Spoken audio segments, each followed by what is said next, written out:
Hello there, my name is Brent, and right now we are inside the Union Mine at Cerro Gordo. And back in the 1800s, this mine was the largest silver mine in California. So there is a lot of history in these 30 miles of mine shafts all around me. And in this video, we are not just going to better understand that history, we are going to attempt to make a little bit of history ourselves by 3D mapping this entire mine. The building on top was able to be reconstructed completely. Oh, that's great.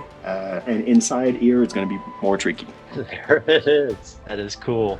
This is something that I've wanted to do for over 4 years now. And so we are going to use the most state-of-the-art technology, compare it to some other technologies, and this is going to lead to more informed explorations, a huge data set for future generations, and inevitably some new discoveries about this mine that I love. So let's get into it.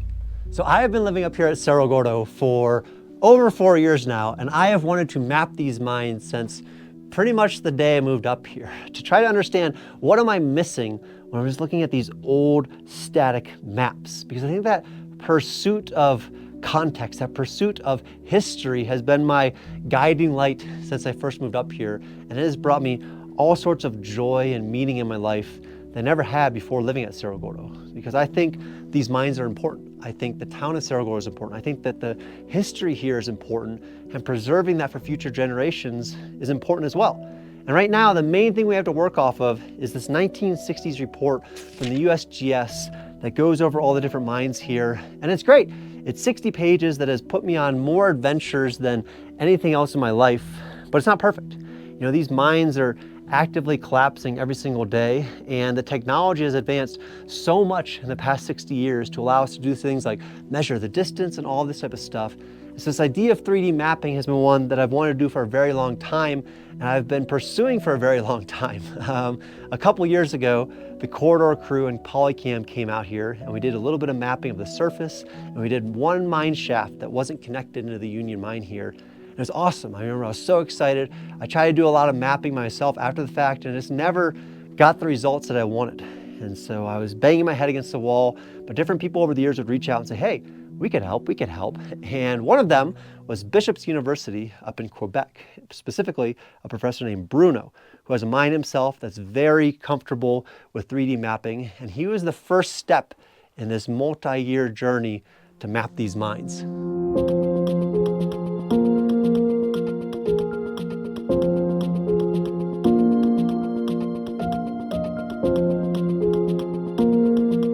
All right, today is the day that we begin 3D mapping the 30 miles of mine right underneath where I'm standing, and I am very excited. Bruno, who is a researcher and a teacher at Bishop's University in Quebec, is up here with some colleagues. You know, Bruno has mapped underground spaces all over the world. He's done underwater spaces.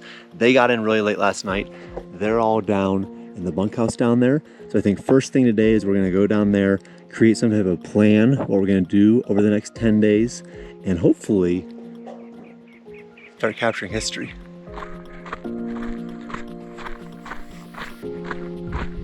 Okay, so hello, I'm Bruno from Bishop's University. I'm a professor there teaching environmental science, geography, all GIS related stuff and remote sensing. So basically I'm doing LiDAR scans as part of the course, and also at home I have a mine, so I'm also using LiDAR to 3D maps my own mine. Here what we're trying to do is we're going to be trying to do, it's called photogrammetry or structure from motion. So we're going to be flying a drone to get the 3D landscape of the place, but the main focus will be to go underground and to scan with a terrestrial LiDAR, so a LiDAR that we put on station and we move from place to place to 3D map with this instrument, the mine. Yeah, I came out to help along with this project. We've done some scanning before in the courses of our remote sensing and GIS classes. So yeah, I'm out here to see what we can do. And I'm along on this trip with my profs, actually Bruno and Elizabeth, and a fellow student to help with the LiDAR and to get to see what some field work looks like and how we use these tools to do something that actually looks really, really neat, and I'm really excited to explore this place. I'm actually the geologist of the department, and I'm very excited to assist Bruno with this LiDAR mapping of the Cerro Gordo mine. All right, so we got a game plan, and the game plan is Myself and Bruno are going down in the mine to run the LiDAR down in the mine. Some of his colleagues are staying up here on the surface, and what they're going to do is they're going to be 3D mapping with the LiDAR the surface of Cerro Gordo's property so we can stitch that into the underground mapping, which I'm really excited about because that means that we can then tell, let's say I'm at a tunnel at the end of a collapse, we can actually tell how far I am from the outside, which means maybe I could create a new portal into the mine, which would be amazing because right now there's only one access point into the mine, and that is using the main shaft. So they'll be using something like this. You can see, that's going to be slowly mapping each part of this town with the LiDAR. And then again, we're going to stitch that into the underground mapping. So right now we're headed up to the hoist. We're going to do our first day underground, get an idea of how long this thing's going to take in total. So stay tuned. About to go underground. All right, so this is it. The Union Mine here at Cerro Gordo. This is the reason that we're all here. Come on, I'll show you guys. So this is the shaft here. That's what we'll be going down on. So this is a LiDAR. This instrument, there's a mirror here rotating, and the instrument also rotates on itself. So this way it does an hemispherical scan. So the laser scan is going in a line like this, and this pattern do the acquisition and acquired 1 million points per second in the environment. Right now the setup is to take in total 28 million points, but it's going to redo multiple times the same locations just to reduce the error. So it's an instrument that is extremely precise, and this way we can mix and match the different scans together and recreate environment, not only from this point of view, but from all the other points of view. All right, going to part. What do you think? It's a pretty neat adventure. But the cage is, it's a different. It would be nice if we were able to find the distance between one of the opening. Yeah, to not use this. Yeah. Once we get down in the mine, what will the step-by-step process be of mapping the mine? We'll install the LiDAR in different locations, but prior to that, we have to install the different targets. And it's a reference point, basically to match the different scans together. And the goal is you have a 3D cloud of points, a huge cloud, in this case for each scan 30 million points, and you have to match them together. So these are the targets. Trying to have 3 of these visible for the scanner so you can stitch everything together. So you see kind of they're placed around. Day 1 of the project was pretty much a learning day. I had given some information to the team had given some information to me, but until the team was in the space and I could see the equipment going, we were just guessing at best. And the first day was trying to find out what was going to be most efficient. Because the basic premise is you line the shaft with targets. And the idea is these targets help you stitch together the scans. And so you need to be able to identify the targets pretty easily within the scans. And the big debate comes of how far apart you're going to put the scanner. You need to move it each time to get a new scan. And the idea is you want to put it close enough where you could easily stitch together the 2 different scans, but far enough apart where you're not spending all day just going 5 feet, 5 feet, 5 feet. That would just take an extraordinary amount of time. And so we tried some that were closer together. We tried some that were far apart, but the difficulty is if you get too far apart, you miss one and you have to go back and do a scan in the middle, which ends up taking more time than if you just put them a little bit closer together to begin with. And so I think we landed on about 20 feet apart. It was pretty good. At each scan, somebody would then run the data back to Bruno, and Bruno was in charge of stitching all these scans together. It's a manual process where somebody has to kind of scan around, find the target, find 3 matching targets to then stitch them together in a proper way. And Bruno brought down his just super powerful computer and would sit by the hoist while the scans were happening and the data was being ran back to him. And if I put the view, it's everything that has been scanned so far with the exterior. Yeah. We have a second one here, and we're matching all the different zones together. The building on top was able to be reconstructed completely. Oh, that's great. And inside here, it's going to be more tricky. Yeah. Not as many distinguished features. Is that kind of what the issue is? And again, the technology we're using is LiDAR, which is light and detection ranging. And basically what's happening is millions of lasers are going out, and it's measuring how long it takes to come back. And from that, it's kind of building out the world around it, including capturing dimensions, which is really cool. So in the future, I'll be able to know exactly how high the ceiling is at a certain part of the 86 level, for instance. It's really exciting. You know, for me, I have a few hopes with this whole process. I think number one, it's preservation. You know, since these mines have closed up, very few people have been into them, and they've been collapsing, you know, almost every year. And so the idea that more people will have access to the information and be able to build upon the information is really exciting. You know, I can't tell you how many times I've referenced this USGS report from the 1960s to kind of enhance my experience here at Cerro Gordo. And so I want to preserve them, allow more people to explore them, you know, from the comfort of their home, and let more people just think through some of these problems. Like, how do we get to some of these other levels that I haven't been able to get to yet? You know, I think that by open sourcing that a little bit, it's really exciting. I think second, the big bucket is kind of spatial awareness of where I am in the mine related to the outside. And I think there's a few caveats there. Like, first, it's a safety thing. If people know where I'm going and how to get to where I'm going, if I map it out very clearly and we have a map to reference, if anything horrible were to happen, there's a better safety plan to get somebody out of here. And I think second, if we could find somewhere that's close to the surface and I can create a second portal to the outside, that's also a safety thing, so people wouldn't have to come up to the main Union mine.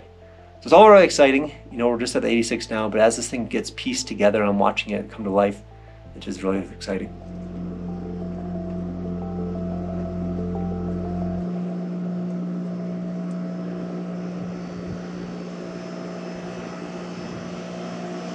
First time down, how do you think it went? I think it went well. Yeah. It started slow, but well, now we have the practice and we know a little bit the lay in the land, and we're going to be able to be more efficient. All right, so we're at day 2. Day 2 at Cerro Gordo, Yeah. doing the LiDAR scans. So we've been doing till pretty early this morning, Yeah. the scans for the 86 level. Right now, what we are at, I'm just going to switch the view here. Oops. Okay. So right now, not all the scans are entered, but we see all of them here, the different tunnels. This place here will be amazing to see in 3D. That's a portion. Here we have a projection, so we see from above, and we're kind of losing the perspectives, like the maps from the USGS, where everything seems like a puzzle on top of each other. But that spot here will be amazing to see in 3D. From the very beginning of this project, time was going to be the biggest question mark. The team had a flight back to Canada 10 days later. So we tried to wonder, you know, are we able to map the entire Union mine? Could we map more mines around the property and stitch them all together? We just had no idea how long this process was going to take. And it turns out that this scanning took us a lot longer than maybe we anticipated, but we wouldn't learn that for a couple days in. And one of my favorite parts of the early days of scanning was just being able to show people the mine that I care so much about. You know, very few people get to come down here in the mines with me, so very few people can get to see what I see, you know, marvel at the different mineralization all around the shaft, or just the sheer manpower that it took to create some of these tunnels. And walking through it with the team, you know, they were saying their oohs and ahs in the same way, and that just kind of reminded me of why I care about this town so much. All right, today is day 3 of mapping the mines, and today we should get to an area that I'm really excited about, an area that I have not been able to visualize on camera for people at home probably ever. It is the Jefferson Chimney, which is the main ore deposit here at Cerro Gordo. We're talking a surface deposit that went down 1,100 feet, and on the 86th level, once you hit it, it is just a huge crevasse across. We're talking about 50 feet or more by 50 feet or more.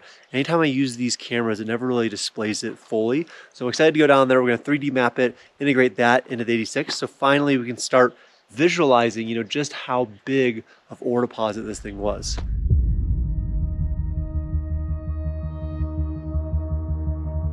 The goal, because we have students with us, the goal was to mitigate the risks. So one of the choices that we made was to remove the possibility of using climbing equipment.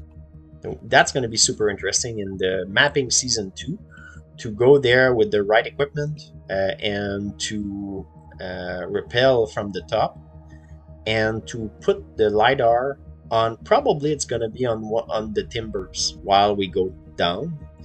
And this way we could be able to scan the whole chimney, which would be frankly amazing to do. And when we look at the surface, that spot here, it's the entrance of the Jefferson chimney. And we don't see it well with the scans right now, but they align pretty well. All right, today is day 4 of the mapping, and today we are headed down to a new level. We're headed to the 400 level.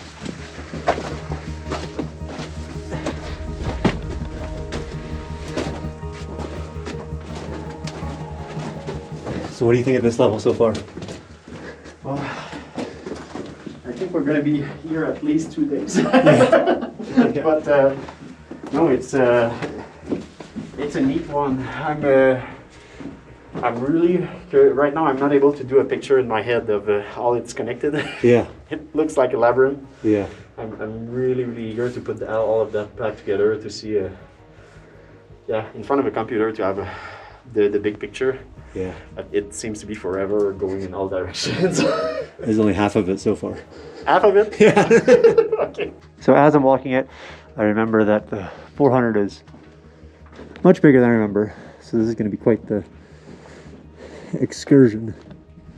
As we made our way to the 400 level, Bruno asked me how much bigger the 400 was, and I estimated, the 400 is maybe twice the size of the 86. And upon our arrival and looking around, that was definitely not the case. I think that the 400 is at least 3 or 4 times bigger than the 86, and I could kind of see the stress in Bruno and the team as realizing that we were down to 6 or 7 days, which might seem a lot, but given how long it took the 86, it was a big question mark whether we were going to get through the 400 or not.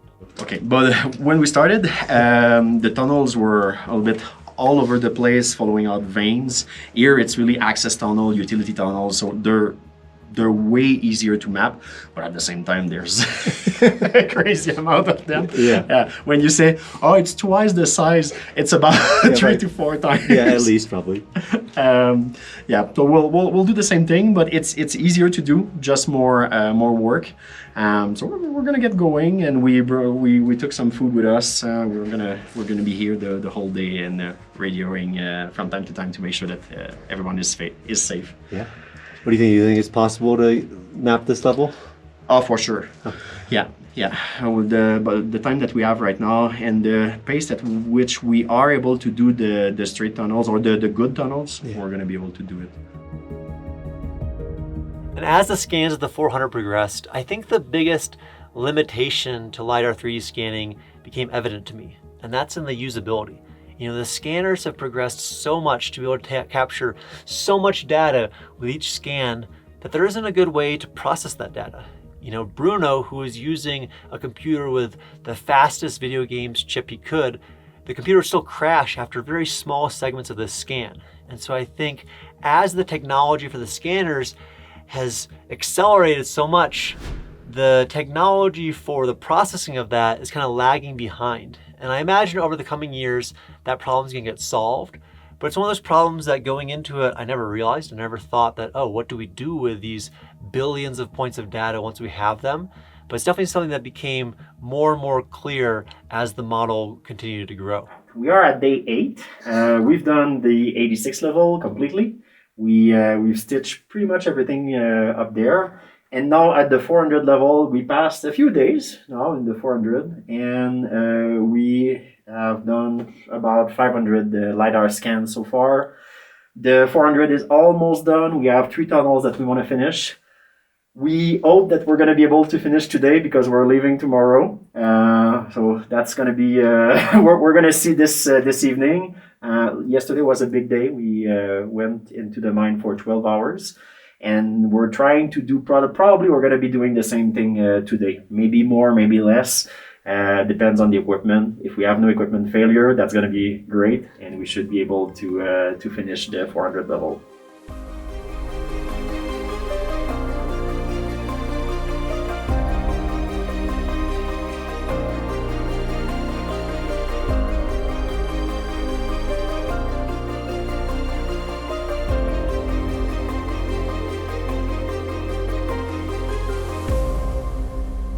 And in the end, the team pulled it off. It was at the twilight hours of the 10th day, but we got the 86 and the 400 level scanned. And in the excitement and the lateness of the completion, we weren't able to review it in person. And so I had to wait a few days until Bruno and team could go back home, process the data, and we could review it from there. Okay, now we've got the recording. All right. Good to see everybody again.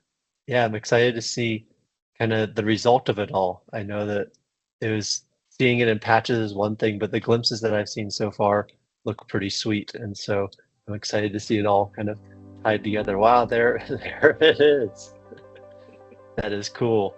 And I think seeing the data laid out by Bruno just brought that initial excitement back. You know, the idea that we just created this data set that people can build upon in the future. But Bishop's wasn't the end of the multi-year journey to map this mine. Coincidentally, very shortly after they left, I heard from a company called Leica that had been talking to me for the last couple of years about their scanners that are made for ease of use. You know, in this case, it's a scanner that you literally hold in front of you and walk through the mines. And after going through these 10 days and seeing the tripod be moved and having everything stitched together, I was very curious how kind of the other end of this technology spectrum worked these days. And so with that, two guys from Leica came up and we went back to work. This is my main product, this along with the BLK2 Go that Matt's holding there. So this is all autonomy, right? This is, it's got GNSS RTK correction. It's no payload, pure LiDAR with cameras. So what you get is you get LiDAR and you get panoramic images. You're not flying, 150, 200 feet above the ground. You're flying about 15 to 20 feet from the subject, from a building facade or the ground. Autonomy, why is this autonomous? Because it's got radar, and then LiDAR for about a 1.5 meter bubble of protection, of obstacle avoidance. So basically with the controller, do a polygonal fence, hit go, stand back and let it do the rest. I have both the BLK 360 Generation 2, G2, and the BLK to Go. Today we're going to be using the BLK to Go to scan the mine shaft and the laterals as much as we can. But basically what this is the easiest little scanner to use. You're turn it on, start walking, and you're collecting point cloud data and imagery. So we'll be able to map at walking speed, getting to the small crevices that the larger scanners might not be able to get to, and come out with hopefully the majority of the mine shaft. Beautiful point cloud. Yeah. And then this guy is the G2. We've utilized this in the structures and interiors to get a little bit more accuracy. Some of the larger machinery back there, this is a little bit better for because the data is one, more accurate, you can get more density, so it works out really well. Heading down into the mine with Frank and Matt, I was hesitantly optimistic. You know, they told me they only had one day. They were carving out a little bit of time at the end of a conference they were going to in Las Vegas, and they said, we're gonna go map as much as we can. And I was coming off of this recent experience of spending 10 days and getting 2 levels of the mine done. So I was like, how much could we possibly do in just, a day or a half a day even? But they promised me that, listen, this is what our stuff is made for. It's made of ease of use, ease of information processing. So I wanted to see what it was all about. And I would say that very quickly, it was clear how much easier the Leica scanner is. You can walk pretty much just at the pace of your normal walk, and in real time, you're watching on your phone as it's rendering the information. There's no stitching it together after the fact. And I was blown away. The 86 level, which we spent 2.5 days on before with the Faro, we were able to do in just under an hour. So I would say at least 10, if not 20 times faster so far. Now we're going to the 400, which is gonna be the real test because that's a much bigger level. And so again, that took us 6.5 days or something to that effect when we were using the tripod system. So let's head down there, see how long it takes for that one as well. We're gonna start to the right over here, or to the left, sorry. I'll let you pass by me, but we'll just go straight. It's pretty straight.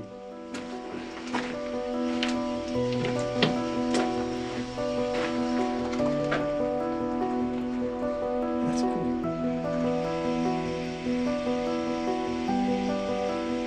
All right, so we just finished up the 400 with the Leica scanner. It was about less than 2 hours, which compared to 6 days was a big difference. Now we're down to 550, first time mapping this level. So excited to see how long this one takes. And then we're gonna take the shaft down and connect the shaft. So exciting stuff.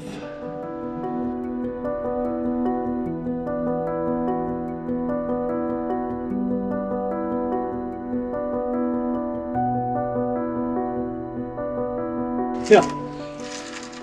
Oh, that's awesome. Yeah, it's mapping it good.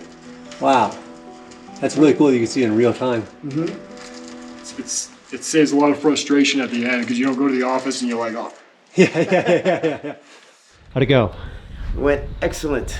So I did in fact, I did all of the BLK to fly above ground scanning. Matt did all of the below ground scanning. He'll hit that as soon as I'm done with my little summary. But I scanned not the entire town, but the main part of the town, including the American Hotel, with the BLK to fly. I'm going to combine my data with Matt's data because it's all just a point cloud, right? It'll be like one big giant data set that you and all your guys can look at. So we've got this online, it's free viewer, but it's not just a viewer. You can measure and take sections. It's called Reality Cloud Studio, and everybody could view and even create little fly-throughs for themselves. Measure, view, slice it. That'd be great. Yes, so Matt.